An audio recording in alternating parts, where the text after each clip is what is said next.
বিসমিল্লাহির রহমানির রহিম।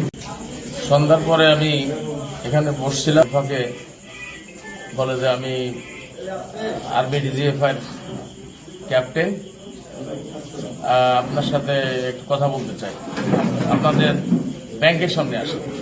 তখন আমার সন্দেহ হয় যে ক্যাপ্টেন যদি হয় তার তো একটা গাড়ি থাকবে। তখন সে আমাকে বলে আপনি বেরিজিত চলে আসেন। আমি বললাম যে আমার তো গত 6 তারিখে একটা ঘটনা ঘটছিল, আমি বাড়িতে বেরোই না। তারা বলছে যে আপনি তাহলে বেরিজিত চলে আসেন। তখন আমি চিন্তা করি যে ডিজিএফআই তো যদি অফিসার হয়, ক্যাপ্টেন বা মেজর, তাদের তো সামাজিক মর্যাদা বা একটা বিষয় থাকে তখন, এবং তাদের আচরণ কথাবার্তা আমাদের সন্দেহজনক মনে হয়।